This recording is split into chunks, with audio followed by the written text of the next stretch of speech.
नमस्कार दोस्तों, जय हिंद। स्वागत है आप सभी का आपके YouTube channel exam study IQ में। दोस्तों, आज के इस वीडियो में हमने लिया है जीके और जीएस के मोस्ट इंपॉर्टेंट 25 क्वेश्चन जो किसी भी गवर्नमेंट एग्जाम के लिए इंपॉर्टेंट है। तो आप पूरा वीडियो बहुत ध्यान से देखिए और याद करते हुए चलिए। तो चलिए स्टार्ट करते हैं फर्स्ट क्वेश्चन से। तो फर्स्ट क्वेश्चन है, भारतीय संविधान में किस भाषा को राजभाषा के रूप में स्वीकार किया गया है? इसका सही ऑप्शन क्या हो जाएगा? इसका सही ऑप्शन हो जाएगा ऑप्शन सी, हिंदी को। देखिए फ्रेंड्स, थोड़ा इसे डिटेल में जान लीजिए। संविधान के भाग 17 में अनुच्छेद 343 में 343 के अनुसार संघ की भाषा हिंदी व लिपि देवनागरी है। तो इतना आप याद रखिए। अगला प्रश्न है, कमायनी महाकाव्य की रचयिता कौन है? तो कमायनी महाकाव्य के रचयिता हैं जयशंकर प्रसाद। कौन है? जयशंकर प्रसाद हैं। इसका राइट ऑप्शन क्या हो जाएगा? ऑप्शन सी हो जाएगा। इसको डिटेल में जान लीजिए। महाकाव्य कमायनी की रचयिता जयशंकर प्रसाद जी हैं। इनके द्वारा रचित अन्य जो काव्य हैं मैं उनको बता देता हूँ। चित्राधार है, कानन कुसुम है, झरना है, आंसू है, लहर है और प्रेम पथिक है।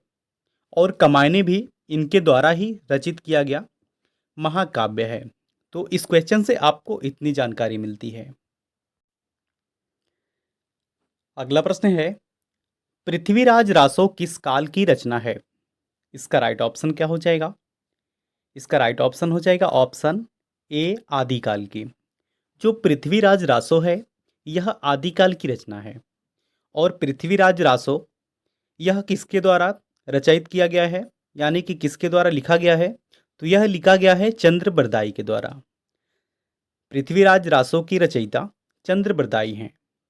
और फ्रेंड्स, आपको बता दें कि आदिकाल की जो अन्य रचनाएं हैं उनके नाम भी हैं बीसलदेव रासो, परमाल रासो, विजयपाल रासो। तो इतना आप याद रखिए। अगला प्रश्न है, 1 एकड़ में कितने वर्ग गज होते हैं? इसका राइट ऑप्शन हो जाएगा ऑप्शन ए, 4840 वर्ग गज। 1 एकड़ में होते हैं 4840 वर्ग गज। इतना आप याद रखिए। फ्रेंड्स, वीडियो अच्छा लग रहा है, हेल्पफुल लग रहा है, तब आप इस वीडियो को लाइक और चैनल को सब्सक्राइब जरूर कर लें।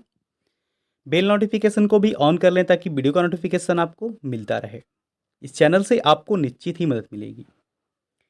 अगला प्रश्न है, रिजर्व बैंक ऑफ इंडिया की स्थापना किस वर्ष से हुई थी? राइट ऑप्शन क्या हो जाएगा? ऑप्शन डी, 1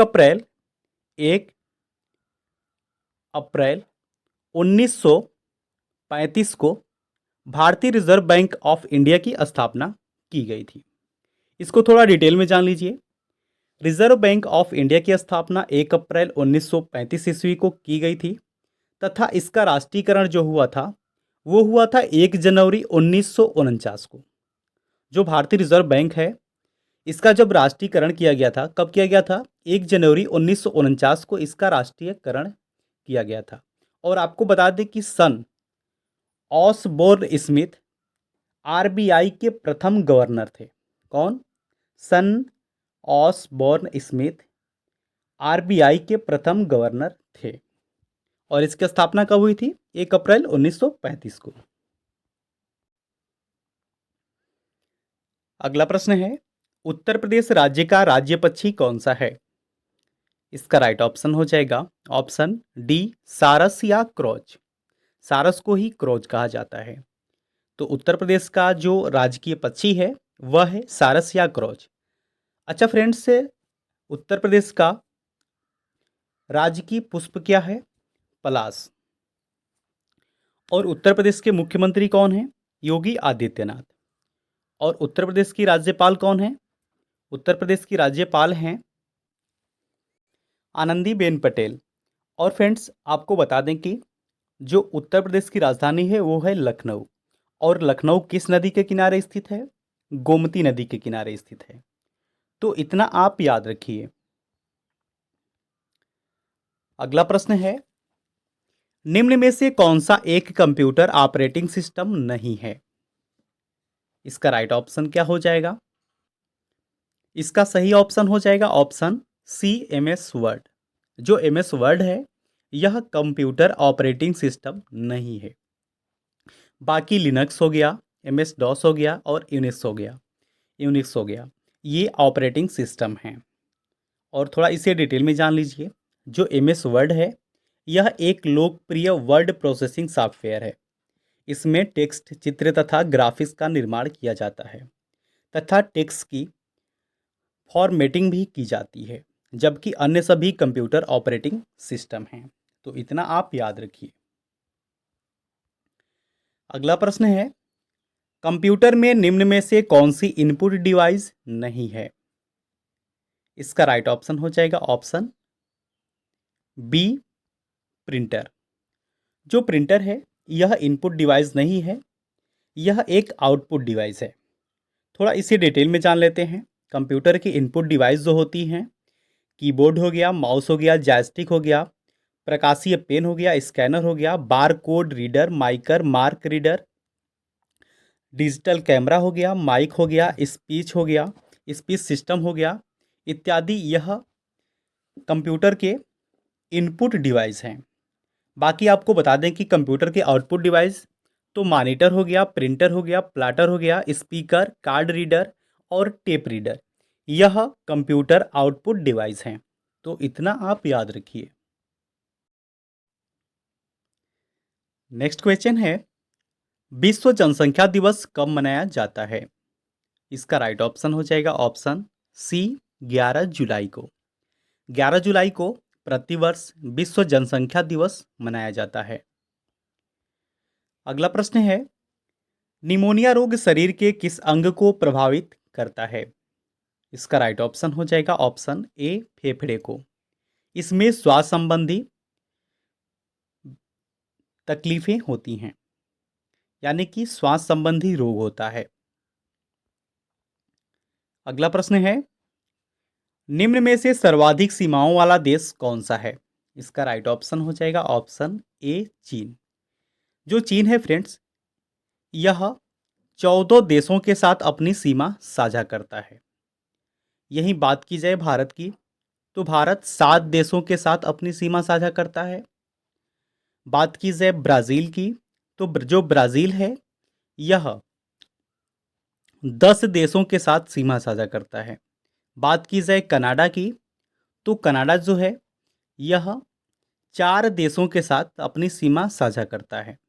यहीं बात की जाए रसिया की, यानी कि रूस की, तो ये भी 14 देशों के साथ अपनी सीमा साझा करता है। तो इतना आप याद रखिए। अगला प्रश्न है, मानव रक्त में प्लाज्मा की मात्रा लगभग कितनी होती है? इसका राइट ऑप्शन क्या हो जाएगा? इसका राइट ऑप्शन हो जाएगा ऑप्शन बी, 55 से 60%। ऑप्शन बी इसका राइट ऑप्शन है। थोड़ा इसे डिटेल में जान लेते हैं। मानव रक्त में प्लाज्मा की लगभग 55 से 60% मात्रा होती है तथा शेष भाग जो होता है 45 से 40% में रुधिर कणिकाएं होती हैं। प्लाज्मा में 90% भाग जल होता है। प्लाज्मा में जो 90% भाग होता है वह जल का होता है। शेष 10% जो होता है उसमें प्रोटीन तथा कार्बनिक एवं अकार्बनिक पदार्थ होते हैं। तो इतना आप याद रखिए कि मानव रक्त में जो प्लाज्मा की लगभग मात्रा होती है 55 से 60% होती है, जिसमें प्लाज्मा में 90% जल होता है और 10% में प्रोटीन, कार्बनिक पदार्थ एवं अकार्बनिक पदार्थ होते हैं। अगला प्रश्न है, पंडित शिव कुमार शर्मा का संबंध संगीत के किस वाद्य से है? इसका राइट ऑप्शन हो जाएगा ऑप्शन डी, संतूर से। अगला प्रश्न है, भारत का सर्वोच्च नागरिक सम्मान कौन सा है? इसका राइट ऑप्शन क्या हो जाएगा? इसका राइट ऑप्शन हो जाएगा ऑप्शन डी, भारत रत्न। भारत का जो सर्वोच्च नागरिक सम्मान है वह है भारत रत्न। इसको डिटेल में जान लीजिए। भारत का सर्वोच्च नागरिक सम्मान भारत रत्न है।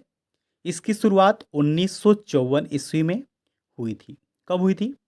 1954 ईस्वी में इसकी शुरुआत की गई थी और यह 26 जनवरी को भारत के राष्ट्रपति के द्वारा प्रदान किया जाता है।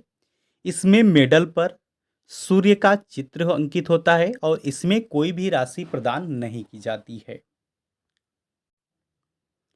अगला प्रश्न है, भारत में राष्ट्रपति अपना कार्यकाल पूरा होने के पहले अपना त्यागपत्र किसको देता है? इसका राइट ऑप्शन हो जाएगा ऑप्शन बी, उपराष्ट्रपति को। इसको डिटेल में जान लीजिए। भारत में राष्ट्रपति अपना कार्यकाल पूरा होने के पहले अपने पद का जब त्याग करना चाहता है तो वह अपना त्यागपत्र उपराष्ट्रपति को देता है। अगला प्रश्न है, स्वतंत्र भारत में उत्तर प्रदेश के प्रथम विधानसभा अध्यक्ष कौन थे? इसका राइट ऑप्शन क्या हो जाएगा? इसका राइट ऑप्शन हो जाएगा ऑप्शन ए, पुरुषोत्तम दास टंडन।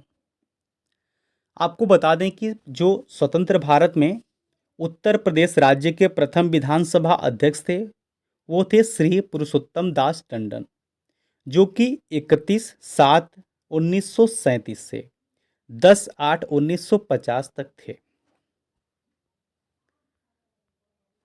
अगला प्रश्न है, भारत का सबसे दक्षिणी छोर कौन सा है? इसका राइट ऑप्शन क्या हो जाएगा? इसका राइट ऑप्शन हो जाएगा ऑप्शन डी, इंदिरा पॉइंट। इसको डिटेल में जान लीजिए। भारत का सबसे दक्षिणी छोर इंदिरा पॉइंट है और इंदिरा कोल जो है यह उत्तरी छोर है। किबीथू पूर्वी छोर तथा गुहार मोती यह पश्चिमी छोर पर स्थित है।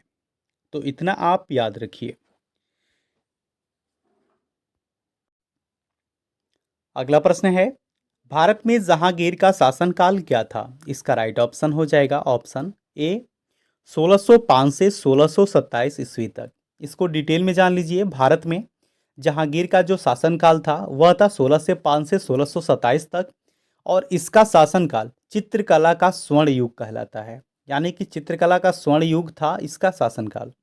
और 7 दिसंबर 1627 को इसकी मृत्यु हो गई थी। अगला प्रश्न है, आधुनिक हिंदी साहित्य का पिता किसे कहा जाता है? इसका राइट ऑप्शन हो जाएगा ऑप्शन बी, भारतेंदु हरिश्चंद्र को। भारतेंदु हरिश्चंद्र को आधुनिक हिंदी साहित्य का पिता कहा जाता है। इसका राइट ऑप्शन हो जाएगा ऑप्शन बी। इसको डिटेल में जान लीजिए। हिंदी का काल विभाजन के कारण आधुनिक हिंदी साहित्य का पिता भारतेंदु हरिश्चंद्र को माना जाता है। ये आधुनिक हिंदी के पहले रचनाकार थे। हिंदी का सर्वप्रथम काल विभाजन गिरियसन ने के द्वारा किया गया था। इनका प्रसिद्ध नाटक क्या था? अंधेर नगरी, चौपट राजा तथा भारत दुर्दशा। तो इतना आप याद रखिए। वीडियो अच्छा लग रहा है, हेल्पफुल लग रहा है तो आप इस वीडियो को लाइक और चैनल को सब्सक्राइब जरूर कर लें। बेल नोटिफिकेशन को ऑन कर लें ताकि वीडियो का नोटिफिकेशन आपको मिलता रहे। इस चैनल से आपको निश्चित ही मदद मिलेगी। अगला प्रश्न है, स्वतंत्र भारत के प्रथम भारतीय व अंतिम गवर्नर जनरल कौन थे? इसका राइट ऑप्शन हो जाएगा ऑप्शन ए, चक्रवर्ती राजगोपालचारी। आपको बता दें कि स्वतंत्र भारत के प्रथम भारतीय व अंतिम गवर्नर जनरल थे चक्रवर्ती राजगोपालचारी और यह कब बने थे? 1948 में। नेक्स्ट क्वेश्चन है, एपीकल्चर एक वैज्ञानिक विधि है जो उत्पाद से संबंधित है। तो यह शहद के उत्पाद से संबंधित है। यहाँ थोड़ा टाइपिंग में मिस्टेक है, उसको एडजस्ट कीजिए आप। शहद के उत्पादन से संबंधित है एपीकल्चर, यानी कि मधुमक्खी उत्पादन से। इसका राइट ऑप्शन क्या हो जाएगा? ऑप्शन ए। थोड़ा इसको डिटेल में जान लीजिए। एपीकल्चर जो है यह मधुमक्खी पालन से संबंधित है। पीसीकल्चर यह मत्स्य पालन से संबंधित है और बीटीकल्चर यह अंगूर उत्पादन से संबंधित है। बात की जाए सेरीकल्चर की तो सेरीकल्चर में रेशम का कीट पालन होता है और हॉर्टिकल्चर यह फलों तथा कृषि से उत्पादित से संबंधित है।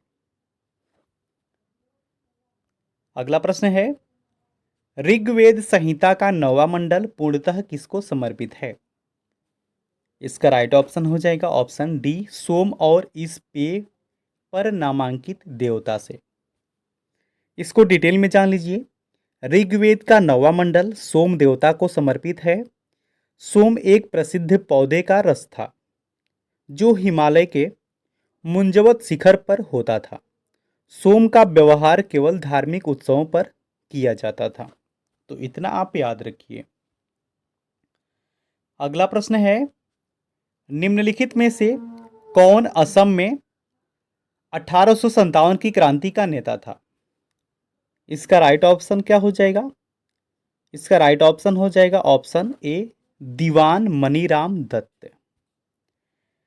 फ्रेंड्स, आपको बता दें कि असम में 1857 की क्रांति का नेतृत्व दीवान मनीराम दत्त ने किया था। उन्होंने वहां के अंतिम राजा के पोते कंदपेश्वर सिंह को राजा घोषित कर विद्रोह की शुरुआत की थी। तो इतना आप याद रखिए। और विद्रोह असफल हुआ और मनीराम दत्त को फांसी दे दी गई थी। अगला प्रश्न है, ग्रेट बैरियर रीफ के समीप स्थित है। इसका राइट ऑप्शन क्या हो जाएगा? इसका राइट ऑप्शन हो जाएगा ऑप्शन सी, ऑस्ट्रेलिया। अगला प्रश्न है, महात्मा गांधी के चंपारण सत्याग्रह का किसने विरोध किया था? इसका राइट ऑप्शन क्या हो जाएगा? इसका राइट ऑप्शन हो जाएगा ऑप्शन बी, एनजी रंगा ने। किसने किया था? एनजी रंगा ने किया था चंपारण सत्याग्रह का विरोध। अब आज का टेस्ट क्वेश्चन है, साइमन कमीशन पहली बार भारत कब आया था? 4 ऑप्शन दिए गए हैं जिनका आंसर आपको कमेंट बॉक्स में देना है। वीडियो अच्छा लगा, हेल्पफुल लगा तो वापस वीडियो को लाइक और चैनल को सब्सक्राइब जरूर कर लें। बेल नोटिफिकेशन को भी ऑन कर लें ताकि वीडियो का नोटिफिकेशन आपको मिलता रहे। और कमेंट बॉक्स में ज़रूर बताएं कि आपको ये वीडियो कैसा लगा। वीडियो देखने के लिए आपका बहुत बहुत धन्यवाद।